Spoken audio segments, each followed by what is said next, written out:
Parehong available sa trade market sina Anthony Davis at Domantas Sabonis. Ngayon para sa Golden State Warriors, sino nga ba ang mas bagay sa kanila? Una, si Anthony Davis, magaling siyang defender. Kung isasama mo siya kay Draymond Green, mahihirapan ang mga kalaban na maka-score sa kanila. Mas gaganda ang kanilang scoring, ang kanilang opensa, and at the same time ay mahihirapan ang kalaban na makapenetrate sa loob dahil sa kakayahan ni Anthony Davis na makapigil sa mag-a-attempt na pumasok sa pinta. Makakatikim ng pambihirang talento ang Golden State Warriors na hindi pa nila natikman o nakita sa kanilang dynasty run.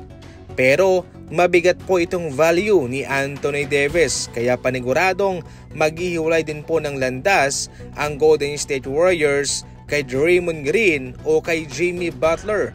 Yun lang po ang paraan para makuha si AD. Syempre hindi mawawala yung kanyang pagiging prone sa injury. Kasama na yon kung susugal ka o matatakot ka sa kanyang pagiging marupok. Samantalang all-around na center naman itong si Sabonis. Nakaka-operate po siya para sa kanyang mga kasama, mag-facilitate sa mga open man, especially sa mga shooter. At ang magagawang ito ni Sabonis ay napaka-epektibo para kay Stephen Curry. Double-double ang kanyang ina-average kaya malaking bagay po ito para sa Golden State Warriors. Kaso nga lang, ang downplay dito kay Sabonis ay hindi siya ganon kagaling sa depensa. Pero on the other side ay malakas naman ang kanyang pangangatawan. Yung kay AD, prone sa injury. Kay Sabonis, malusog. Ngayon, batay lamang po dyan sa aking mga ibinanggit, sino ang mas bagay kaya sa Golden State Warriors? Kung playing safe, kay Sabonis ako. Pero kung susugal ka, well, Anthony Davis yan.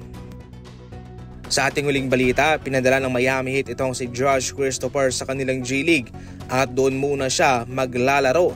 Galing sa Rockets itong si Christopher at siya'y kinuha ng Miami Heat. Ang kanyang pangkabuang experience ay nanggaling mismo sa Rockets.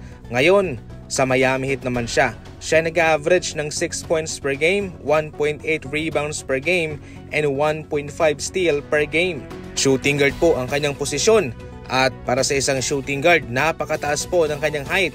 Nasa 6'4" ang kanyang kataasan. Ngayon para sa Miami Heat mga idol, kanilang gagamitin ang kanilang G League affiliate para i-develop itong si Josh Christopher, and finally baka soon ay mabigyan na siya ng break para sa kanilang kupunan. Kapag kinuha ng Miami Heat ang isang player, nakikita nila na mayroong potensyal ang batang ito. At para sa katulad nila na magaling humimay ng mga manlalaro, mag-develop, well, isa po itong magandang pangitain para kay Josh Christopher. Ibig sabihin nun ay malaki ang tiwala ng Miami Heat sa kanya.